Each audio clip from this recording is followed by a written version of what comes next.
I'll never forget the night they laughed at me. Not laughter filled with love or warmth, but sharp laughter, like glass breaking, and every shard seemed aimed straight at me. But before I tell you what happened, let me introduce myself properly.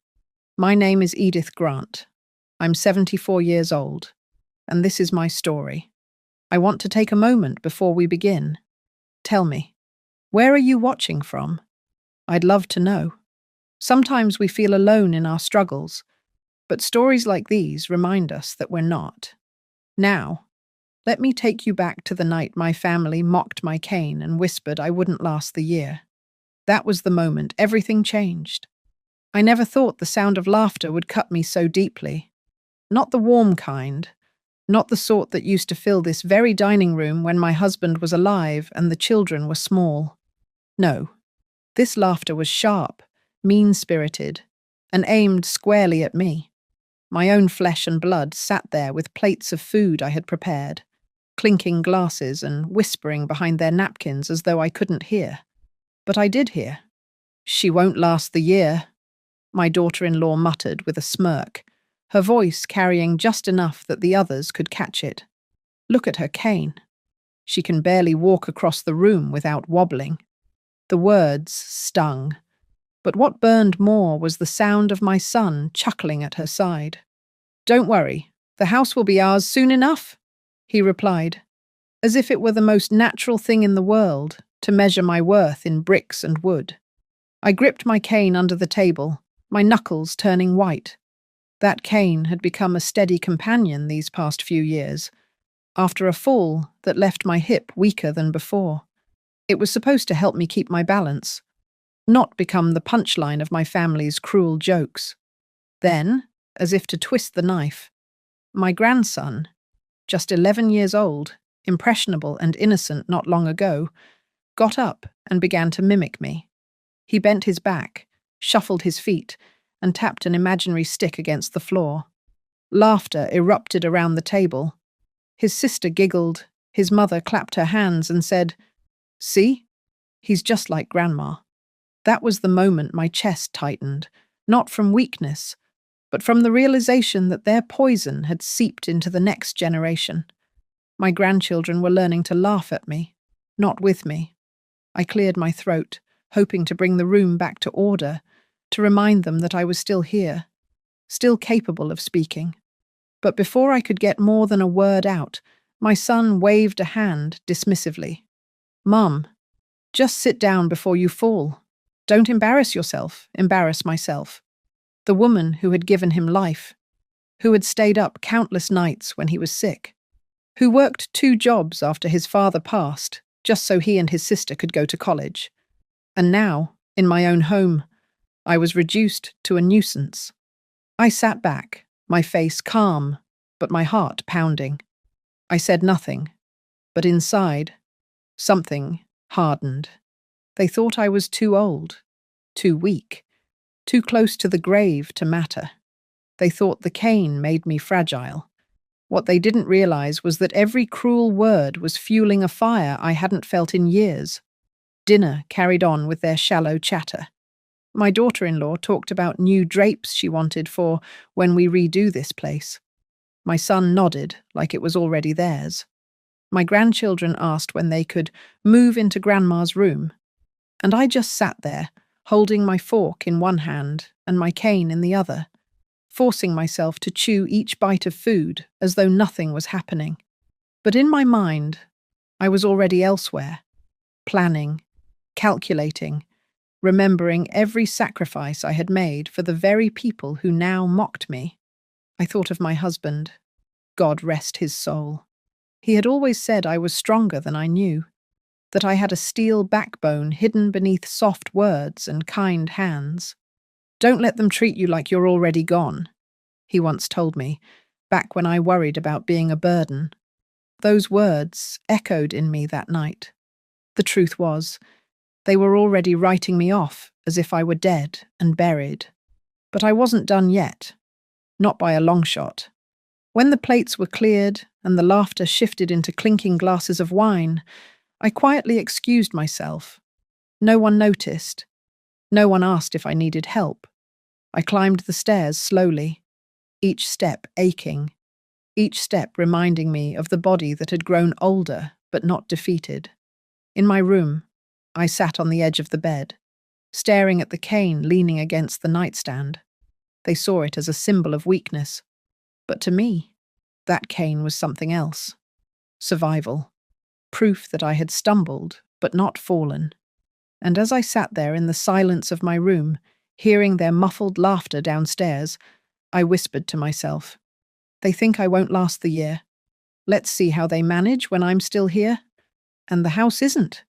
I didn't know every step of the plan yet, but I knew this much. I would not let their cruelty be the last word in my life. They had mocked me, underestimated me, and stripped me of dignity at that table. They thought they were preparing to inherit. What they didn't realize was that I had just inherited a new kind of strength, and I was about to use it. The house was quiet the next morning, at least for a while. I was in the kitchen, slowly pouring myself a cup of tea, when I caught voices drifting in from the living room. I thought the children had left already, but then I recognized the tone. Low, hurried, conspiratorial. I set my cup down and stood perfectly still, careful not to let the cane tap against the tiles. "Once she's gone, we'll knock out the wall and open up the space," my son was saying. His voice carried with excitement, the way it used to when he talked about new jobs or vacations. But now, it was about my house. The kitchen's dated anyway, and Melissa wants a walk-in pantry. "We'll finally make it ours. As soon as she's gone," he said. "Not when Mom decides to move, not if she chooses something smaller. Gone." Melissa's voice came next, smooth as silk and twice as cutting. "She's stubborn, but one fall and we'll have the papers ready. It's just a matter of time. Nursing homes are safer for someone like her anyway." I gripped the edge of the counter so hard my hand shook. They weren't just waiting. They were planning, counting down. Speaking of my life as if it were already over. My house as if it were theirs. For a moment, I felt my knees weaken. Then something snapped inside me. I stepped out into the hallway, leaning heavily on my cane, and let my voice cut through their scheming. "So this is what I am to you?"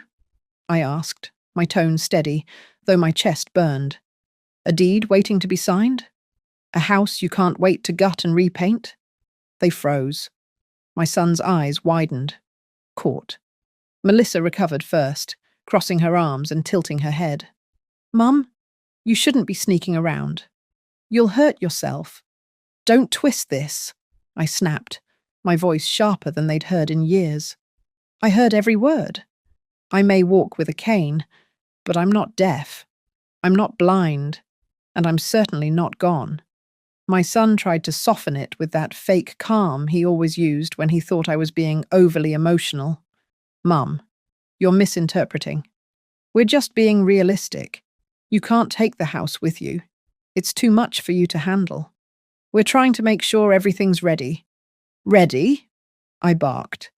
"You're ready for me to die. That's what you mean." The silence that followed was louder than any laughter from the night before.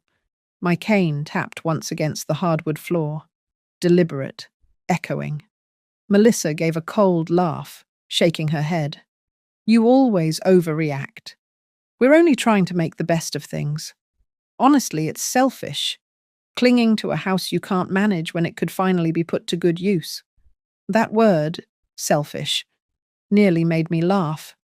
Me, the woman who had given them everything, who kept a roof over their heads, who paid tuition, who skipped meals some nights so they never went without. I looked straight at my son. "Tell me," I said, my voice dropping low. "Do you remember the nights I sat up when you had a fever, whispering prayers over your bed? Do you remember how I worked double shifts so you could graduate without debt? Do you remember who sacrificed so you could have this life?" He shifted uncomfortably, eyes dropping to the floor. But Melissa didn't flinch. "The past is the past. You can't keep using it as leverage. Everyone moves on eventually. Eventually, I repeated, letting the word hang. Yes, everyone does, but I'm not gone yet. And as long as I'm breathing, you'd better remember whose name is on that deed. For the first time, I saw a flash of anger in my son's eyes. Not guilt, not shame, but anger that I had reminded him of the truth. His jaw tightened. You can't keep this up forever, Mom. We'll figure it out. Try me, I said, cane tapping once more as I turned back toward the kitchen. Go on. Try me. I didn't wait for their reply. I let the silence sit heavy behind me, like dust settling after a storm. My tea had gone cold, but I didn't care. Something inside me had shifted. That night, lying in bed, I stared at the ceiling and thought about my husband again. He would have been furious to see how his son spoke to me. He would have told me not to take it lying down. And I realized I couldn't. I wasn't going to beg for respect. I wasn't going to hope they came to their senses. I was going to take control in a way they never saw coming. If they thought I was too weak to fight back, they were about to learn just how wrong they were. The next morning, I didn't linger over breakfast. I didn't wait for the house to be filled with whispers or smirks. I dressed in my best coat, the one my husband always said made me look like I meant business. And I left before anyone could stop me. My cane clicked steadily against the pavement as I walked to the bus stop, each tap fueling my resolve. I wasn't going to crumble. I was going to fight. And I knew exactly where to begin. Samuel Price had been our family lawyer for over 30 years. He was there when my husband and I bought the house, when we wrote our first will, even when we set up a trust for the children's education. He'd seen me through grief, paperwork, and endless signatures. He knew my history, and he knew my strength. When I walked into his office, he looked up from behind his desk and smiled warmly. "Edith," he said, standing to greet me. "It's been too long. What brings you in today?" I sat down, leaning my cane against the chair. My hands trembled slightly, not from age, but from the storm inside me. "Samuel, I need to change everything," I said, my voice firm. "The will, the house, the future. All of it." His eyebrows rose. "Everything? Everything?" I told him about the dinner table, about the laughter, about the whispers I'd overheard. My son speaking of renovations, Melissa planning my funeral in everything but words. I could see Samuel's jaw tighten as he listened, his pen tapping softly against his legal pad. When I finished, he leaned back in his chair, eyes narrowing thoughtfully. "You've given them everything, Edith. And this is how they repay you. They think I'm already dead," I said flatly. "So let's give them a shock. I want it ironclad. Not 1 cent to them, not one heirloom, nothing." He studied me for a moment, perhaps looking for hesitation. But I met his gaze, steady. "Are you certain?" he asked finally. "Decisions like this, they can't be taken back once." "I'm certain," I cut in. "They mocked me in my own home. They spoke of my death as if it were a holiday to look forward to. I would rather see strangers inherit than leave them a dime." Samuel gave a small, almost mischievous smile. "Then we'll make it impossible for them to touch a thing." For the next 2 hours we worked, papers drafted, signatures prepared. He explained every clause, every condition. We structured it so the assets would be locked into a trust for a local charity I admired, with contingencies that no contest from family could undo. As I signed the final page, my hand steady, Samuel leaned forward. "You know," he said, "this will hit them harder than any scolding at a dinner table." I let out a bitter laugh. Good. They wanted to count down my days. Let's see how they count their pennies instead. But I wasn't finished. "What about the house?" I asked. "They've already claimed it in their minds. They think it's theirs. It's still in your name," he reminded me. "You can sell it whenever you please. And if you want discretion, we can arrange the paperwork quietly. By the time they notice, it'll be too late. Too late." The words warmed me like sunlight after a storm. I nodded. Do it. Line up the papers. I want it ready within the month. Samuel leaned back, studying me with a kind of admiration I hadn't seen in years. You know, Edith, most people in your situation just accept it. They fold. They convince themselves family is family, no matter how cruel. But you, he shook his head with a smile. You still have steel in you. I always knew you did. I picked up my cane, gripping it firmly. They thought this cane made me weak. Let's show them it makes me steady. As I left his office, the sun felt brighter on my face. The anger was still there, but it was different now. Channeled, sharpened, given purpose. This wasn't just about revenge. It was about dignity, about reminding them that I wasn't a piece of furniture to be moved aside. I was still their mother, their elder, the woman who had built the foundation they now stood on. And soon, they would learn exactly how wrong they had been to mock me. The first box I packed was the hardest. It wasn't just clothes or knickknacks. It was memories. My husband's old flannel shirts, still faint with his cologne. The photo albums I'd leafed through on lonely nights. The watch he wore every day for 30 years. Scratched, worn, but priceless to me. I wrapped each item carefully, almost ceremonially, before setting them aside. The rest, furniture, dishes, decorations, all of it was just weight, and I was ready to lighten the load. As I stacked the boxes in the hallway, I heard the front door slam, heavy footsteps. Then my son's voice, sharp and demanding.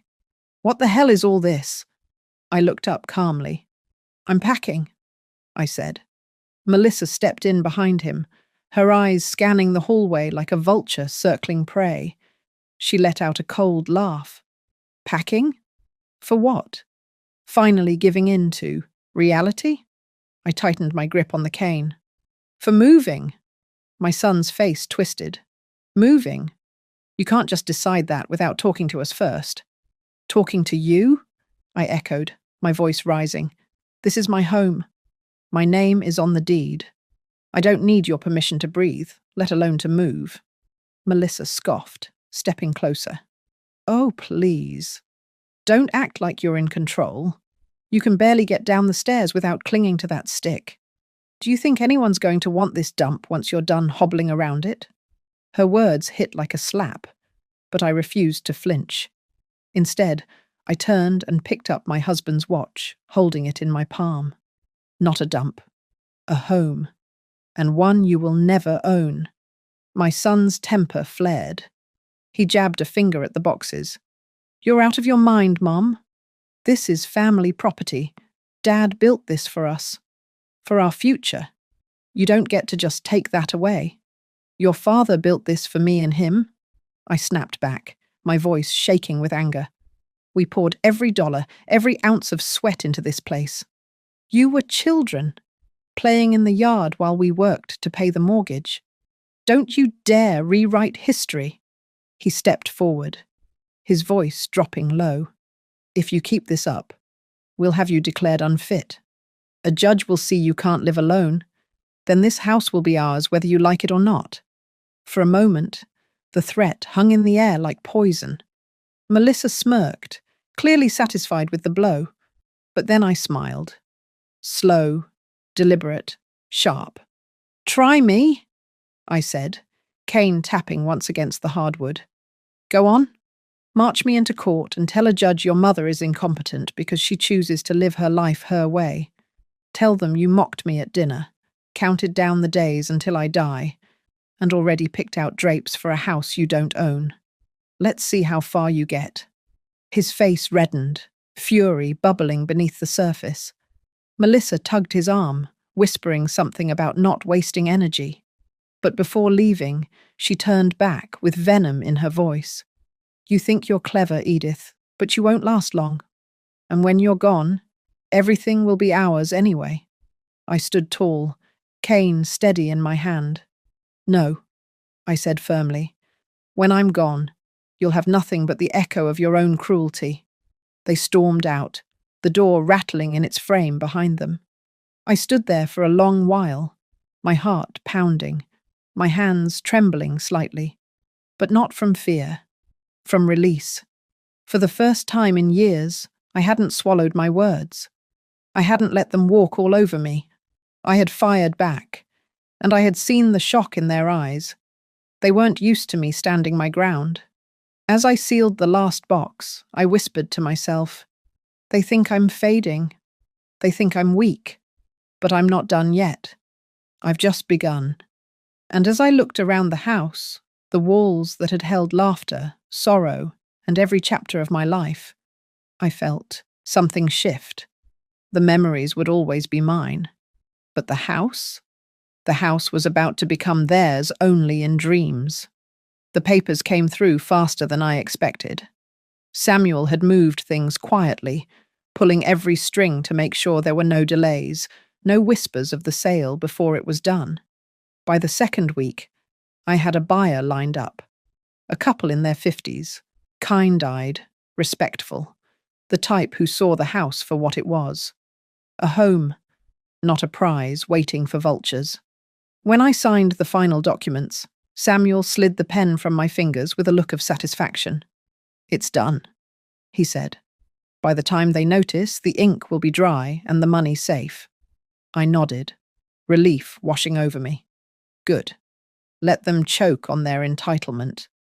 That evening, as I folded the last of my clothes into a suitcase, the front door banged open. My son and Melissa stormed in like they owned the place, their faces tight with suspicion. "We heard you're selling," my son barked, tossing his keys on the table. "Is it true?" I turned slowly, cane steady, voice calm. "It's not true." He blinked, confusion flickering across his face. I let the silence sit a beat before adding, "It's not true, because it's already done. The house is sold." Melissa gasped, colour draining from her cheeks. You can't do that. This is ours. You can't just sell it out from under us." "Ours?"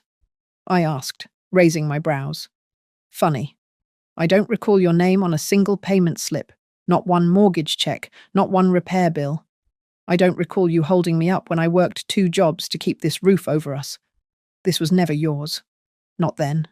Not now. Not ever."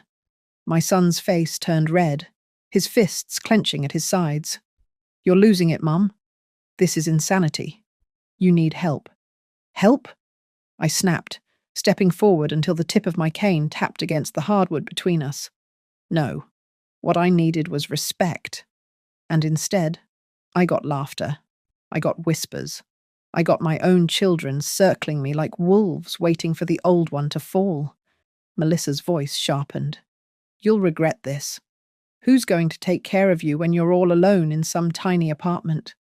When you fall and no one's there to pick you up?" I leaned on the cane and looked her dead in the eye. Better to fall alone with dignity than to stand surrounded by jackals. For the first time, my son looked unsettled. Not just angry, but unsettled. He opened his mouth, then closed it again. The fight drained from his posture, replaced by something uglier. Fear. Fear that he'd just lost the one thing he thought he was guaranteed. I picked up my suitcase, my coat draped neatly over it, and moved toward the door. "Mum," he called after me, his voice cracking with desperation. "You can't just walk away from family." I stopped with my hand on the doorknob. The air was thick, the silence heavy. Then I turned my head just enough for them to see my face. "Family doesn't mock the woman who gave them life," I said softly. "Family doesn't count down the days until she dies. You stopped being family the moment you chose greed over love. Now you can live with nothing but the sound of your own laughter ringing in your ears." And with that, I opened the door and stepped out. The night air was cool, crisp, and for the first time in years, I felt free. The house that had been both a treasure and a burden was no longer mine, and neither were the chains my children tried to wrap around me. I didn't leave a forwarding address. I didn't leave explanations. On the kitchen table, I placed a single folded note. "Don't wait for me." I've gone to live. As I walked down the street, cane tapping a steady rhythm, I felt lighter than I had in decades. The street lamps glowed above me, guiding me forward, and each step carried me further away from their cruelty. I wasn't running from them. I was walking toward myself. They gathered like vultures in Samuel's office a week later. My son, his wife, even the grandchildren, all dressed up, pretending this was some solemn affair. But I knew the truth. They weren't mourning me. They were salivating. I wasn't there, of course. That was part of the beauty. I was miles away in a small coastal town, sipping tea on a porch that smelled of salt and freedom. But Samuel had promised me he'd read my words exactly as I'd written them, and I trusted him. He later described the scene to me in vivid detail. My son leaned back in his chair, arms folded with the smug confidence of a man certain he was about to inherit. Melissa sat forward, eyes sharp, already mentally redecorating her house. The grandchildren were restless, kicking their feet, waiting for the moment when their parents would announce what Grandma left us. Samuel cleared his throat, adjusting his glasses. Thank you all for coming. I'll get straight to the point. Mrs. Grant has finalized her estate plan. Melissa leaned in, her lips twitching upward. The house, Samuel continued, has been sold. Silence. For a moment, no one moved. Then Melissa's voice cracked like glass. Sold? What do you mean sold? It means, Samuel said evenly, that it is no longer part of this estate. It has been legally transferred to new owners. The proceeds have been placed into a private trust. None of you are beneficiaries. The room erupted. My son shot up from his chair, fists slamming onto the desk. That's impossible. She can't do that without telling us. She could, Samuel replied calmly, and she did. Melissa's face flushed crimson. This is fraud. We'll contest it. We'll drag this through court until we get what's ours. Samuel slid a thick folder across the desk. You're welcome to try. But these documents make the estate ironclad. The trust is secured, the assets transferred. There is nothing for you to contest.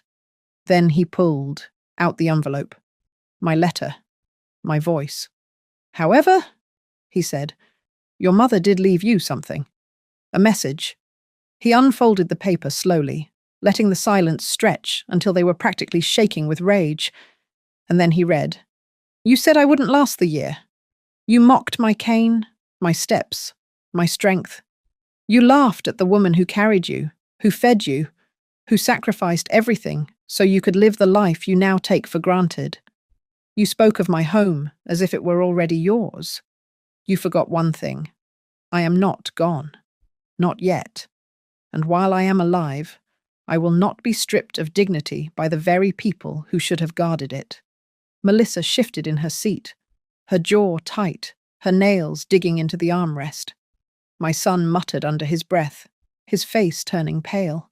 Samuel continued, his voice steady. You will inherit nothing.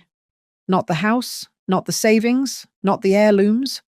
Those are already spoken for, placed into hands that will honor them. What you are left with is the memory of your cruelty.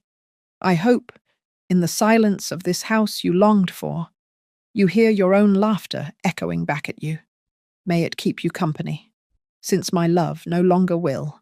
When Samuel looked up, the room was silent. Then the storm came. My son cursed, slamming his chair back. She's lost her mind. She was manipulated.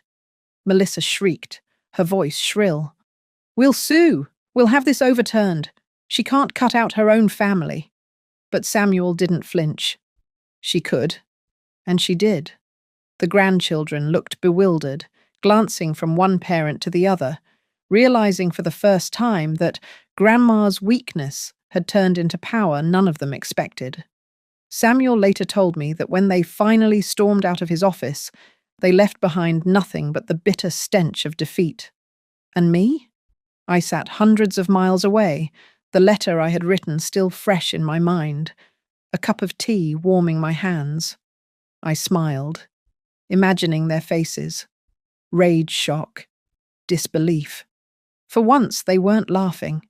The morning after Samuel read my letter, I sat on the porch of my new cottage, listening to the gulls wheel over the sea. The air smelled of salt and freedom, and for the first time in years, I felt like I could breathe. The house I'd left behind was no longer mine, but that was the point. I wasn't chained to walls where whispers of greed echoed louder than love. I wasn't trapped at a table where my cane was a joke instead of a symbol of survival. Here, in this little place by the coast, I was simply Edith again. Not the burden, not the old woman who won't last the year. Just myself. I joined a local garden club where no one cared if I walked slowly. I shared tea with neighbours who listened without rolling their eyes. Even my cane, once mocked, became something different, a steady rhythm against the porch boards, proof that I was still standing. I thought often of my husband. I imagined him smiling, proud that I hadn't bowed my head and accepted humiliation, proud that I'd chosen dignity over silence. To those who betrayed me, I left nothing but the echo of their cruelty. To myself, I left peace. And to you, listening now, don't ever let anyone write your ending before you do. You still hold the pen. So tell me, where are you watching from tonight? I'd love to know. Because from where I sit, with the waves rolling in and the horizon wide open, I can tell you this much. Life doesn't end when others decide it should. It begins again, the moment you decide to take it back.